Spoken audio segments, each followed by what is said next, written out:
是不是反而说明你反而对我有点喜欢？我不能晚节不保，所以我跟你还是没有可能。死心吧，老板。दोस्तों scene थोड़ा दर्दनाक सा है। शाओलू के बारे में जान के शिन्मू का दिल टूट सा गया। जिससे ये प्यार कर बैठा वो तो इसे छोड़ के जा रही है।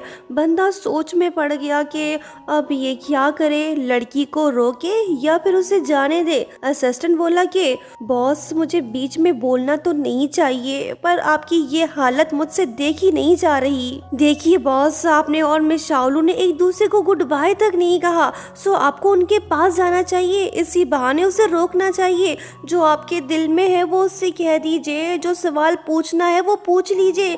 इस तरह बिला वजह अलग होना ठीक नहीं। शिन्मू टूटे दिल के साथ बोला कि मुझे नहीं पता लड़की को गुड बाय कैसे बोलते हैं। असिस्टेंट का सबर जवाब दे गया, बोला कि हद है बॉस, सीधा सीधा बोलिए ना कि आप उन्हें गुड बाय कहना ही नहीं चाहते। फिर आप फालतू में इतना परेशान क्यों हो रहे हो? ये देवदास वाला नाटक बंद कीजिए। अगर आप सच में उनसे प्यार करते हो तो अभी के अभी जाइए और अपनी फीलिंग्स उनके दिल पर मार के आइए। सोच क्या रहे हैं? ट्रेन छूटने वाली है और लड़की हाथ से निकलने वाली है। जल्दी कीजिए, कहीं देर ना हो जाए। असिस्टेंट की बातों ने इस मुर्दे आशिक के दिल में जान फूंक दी। शिन्मू का हौसला इतना बढ़ गया कि भाई साहब ने बिना सोचे समझे सीधा रेस लगा दी ताकि लड़की को रोक सके।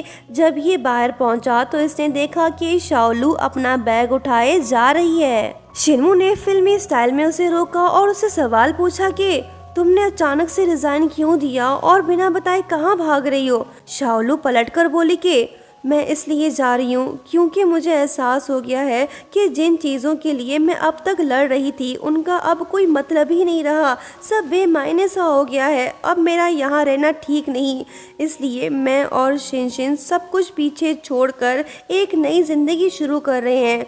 हम यहाँ से बहुत दूर जा रहे हैं जहाँ पुरानी यादें हमारा पीछा ना करें। लैला की बातें सुन ली, अब मजनू की बारी। शिन्मू आंखों में दर्द लिए बोला कि तो फिर मेरा क्या मैं तुम्हारी उस नई जिंदगी का हिस्सा नहीं बन सकता? तुम मुझे इस तरह खुद से दूर क्यों कर रही हो? ये बातें बोल के वो धीरे धीरे शाओलू के इतना करीब आ गया कि बीच में सिर्फ हवा की जगह बच गई। फिर इसने शाओलू की आंखों में देखा और उसे अपनी फीलिंग्स बता दी। वक्त रुक सा गया, सांसें थम सी गईं, बैकग्राउंड में प्यार का म्यूजिक चल पड़ा। शिन्मू बोला कि मैं जानता हूँ कि तुम्हारे बहुत सारे राज हैं। अगर तुम उन्हें नहीं बताना चाहती तो मैं तुमसे बिल्कुल भी नहीं पूछूंगा। मैं बस इतना जानना चाहता हूँ, क्या तुम्हारे दिल में भी वही हलचल होती है जो मेरे दिल में होती है? क्या तुम भी मेरे लिए बिल्कुल वैसा ही फील करती हो जैसा मैं तुम्हारे लिए करता हूँ? ये बात बोल के इसने शाओलू का हाथ पकड़ लिया। पूछने लगा कि बताओ, क्या तुम्हारे दिल में मेरे लिए फीलिंग्स हैं या नहीं? लड़की की अपनी मजबूरी, इससे दूर रहना जरूरी। साफ दिख रहा है कि शाओलू भी इससे प्यार करती है, लेकिन बेचारी अपने दिल पर पत्थर रखकर पीछे हट गई। इसके दिल में एक ऐसा डर है जो शिन्मू कभी समझ नहीं पाएगा।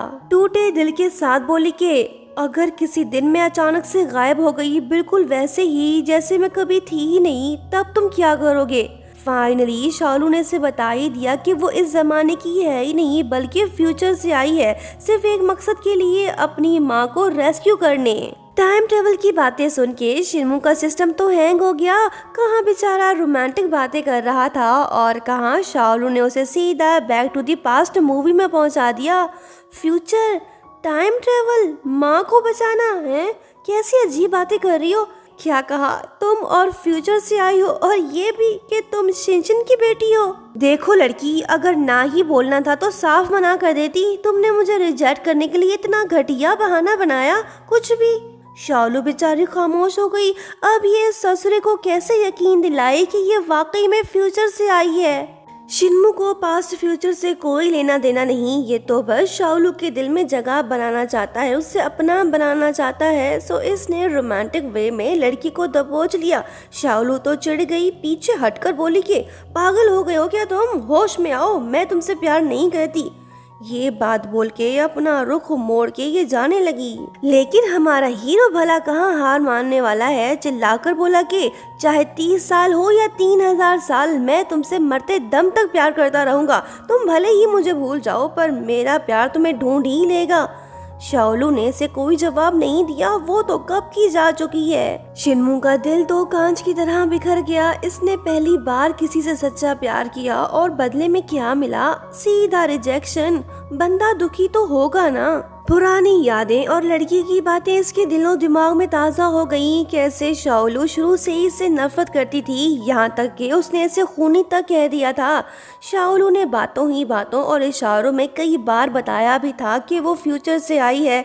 सब कुछ क्लियर होता जा रहा है। आखिरकार शिनमू को समझ आने लगा है कि शाओलू सच बोल रही थी। जरूर कोई मिरेकल हुआ है। सोचने लगा कि शाओलू, क्या मैंने तुम्हें फ्यूचर में हर्ट किया जो तुम मुझसे इतनी नफरत करती हो? बंदा सोच में पड़ गया। जो हाल इसका है वही लड़की का, वो भी अंदर से टूट चुकी है। अगर इसे बिछड़ने का डर ना होता तो ये हरगिज शिनमू की फीलिंग्स को रिजेक्ट ना करती।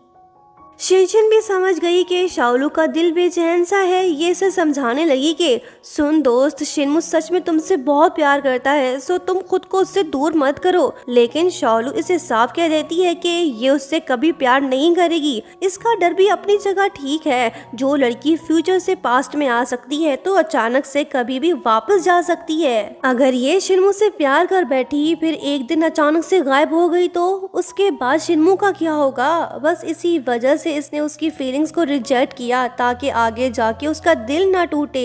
वहीं हम देखते हैं कि बहना ने अपने भाई से माफी मांग ली। भाई ने भी इसे माफ कर दिया। चलो अच्छा हुआ इनकी हाउजन से जान तो छूटी, नहीं तो फ्यूचर में वही कुछ होता जो पहले हो चुका है। उधर दूसरी तरफ नामुराद आशिक बुरी तरह से फंस चुका है। माफिया बॉस ने इसकी जिंदगी अजीरन कर दी, जिस वजह से हाउजन के अंदर बदले की आग भड़क रही है। जरूर ये कुछ बड़ा करने वाला है। नेक्स्ट सीन में हम देखते हैं कि शिनयान बिल्कुल बदल चुकी है, मतलब कि फ्यूचर वाली स्टेप मॉम सुधर चुकी है।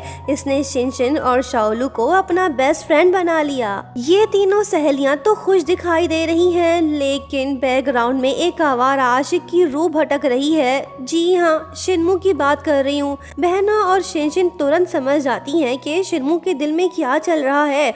उसके दर्द भरे जज्बात, उसकी आंखों की उदासी, सब कुछ ये फील कर लेती हैं। फिर क्या ये दोनों बहाना बना के पतली गली से निकल गईं ताकि शिनमू लड़की से अकेले में बात करे। जब शाओलू ने पीछे मुड़ के देखा तो लड़का ठीक इसके सामने खड़ा था। ये उससे पूछने लगी कि तुम कहाँ से आ टपके, जहाँ से आए हो वहीं चले जाओ। लड़का मासूमियत से बोला कि मैं तो सिर्फ कटिंग शटिंग में तुम्हारी हेल्प करने आया हूँ। अब शाओलू इस छिछोरे आशिक को कैसे भगाए, ये तो सोच में पड़ गई। बंदा सब्जी कट करने नहीं बल्कि शाओलू के दिल में चाकू चलाने आया है। इसने लड़की को बेचैन कर दिया। क्या शाओलू इसकी फीलिंग्स को आसानी से एक्सेप्ट कर लेगी या फिर इससे हमेशा के लिए दूर चली जाएगी? ये तो हम नेक्स्ट पार्ट में ही देख पाएंगे। दोस्तों, अगर चैनल को सब्सक्राइब नहीं किया तो प्लीज कर दें और सपोर्ट करने के लिए आप सबका दिल से शुक्रिया। Thank you so much for watching. Bye bye.